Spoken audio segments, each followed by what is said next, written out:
Do you all remember the Blackmagic Pocket Cinema Camera 4K? If I mention it now, I know I might not get anyone to turn their heads around. It's definitely not the sexiest name in 2024. At the moment, you can get one of these bad boys at a price of about 1200 bucks brand new and way below 1000 bucks for a used one. But is it worth it in 2024? I'll share my experience using this camera, then hopefully I can help you make a decision. I've owned this camera for close to 4 years now, and it's been my main camera in almost all of my projects. I also have the 6K Pro, but I always find myself just using the 4K more. The 4K being a micro four thirds camera, that means it has cheaper lenses and also the flexibility to adapt different lenses. For example, I always use the Sigma 18-35 f1.8 with a Viltrox adapter 90% of the time. That combination is a match made in heaven. Most of the people wrote off this camera because of its small sensor and lack of autofocus, and this is where I have a problem. First of all, this camera is not meant for beginners. It's a cinema camera meant for people who are already familiar with filmmaking.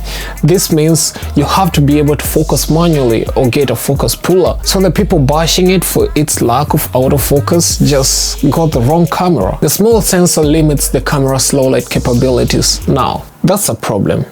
Except it's not.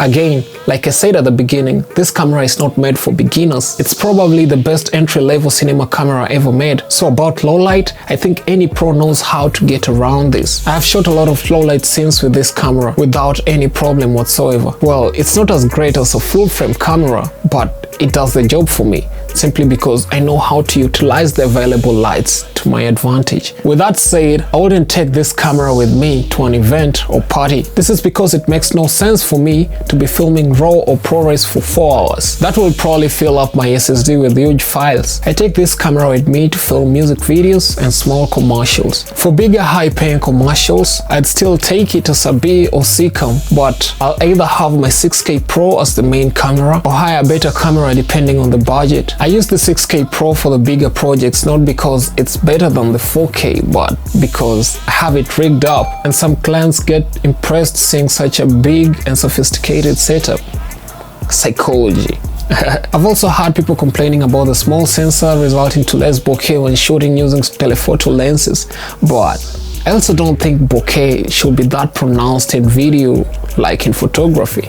So for me, that's just fine. What I love the most about this camera is first of all the dynamic range and color science. The colors from this camera are very beautiful and the footage is very easy to color grade. I love it. I enjoy doing it. I've had every sort of look that I ever wanted to achieve. I've created lots of incredible music videos using the camera and all my clients were satisfied. I also love the fact that there are a lot of cheap lenses for this camera simply because micro four thirds lenses are generally cheap. I bought a couple of cine lenses for just about 400 bucks and they are really good, like really good. You can also get anamorphic lenses for less than 500 bucks. This has made me create a lot of incredible projects with this camera and less with the 6K Pro because the EF lenses are a bit more pricey and I'm also not ready to deal with the 6K footage on a daily basis. The only downside of this camera is the battery life and the large files it produces. I almost always fill up my SSDs in every shoot because of the large files. But that's not much of a big deal because I always include a price for file storage in my contracts with the clients. Furthermore, that's the price you pay for better quality RAW or ProRes footage, so I'm happy with it. The battery life is a bit of a bummer because honestly speaking, I barely get 20 minutes of recording with one battery.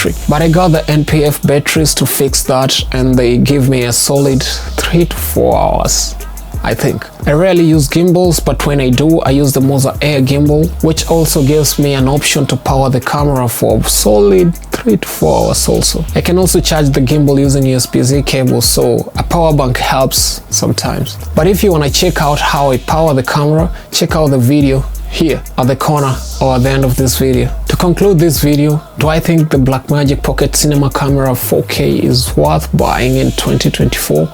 Well, if you're looking to dive into the world of cinema cameras and raw footage, then it's definitely worth every penny. But if you're a beginner, I'd advise you to go for other camera brands, as this is a bit more advanced. I know the Micro Four Thirds system is slowly fading away, but that's also an advantage as the accessories become cheaper and the quality is just as good as the full frame cameras if used properly. At the end of the day, it depends on the person behind the cameras rather than the type of camera that you're using. So hone your skills by practicing more, and you'll start seeing how small the margins are between these cameras, and so you won't waste your money upgrading your cameras every time a new one comes out. I hope you got value from this video. If you did, kindly give it a thumbs up and consider subscribing to the channel. Check out this next video for the one skill every filmmaker needs to learn.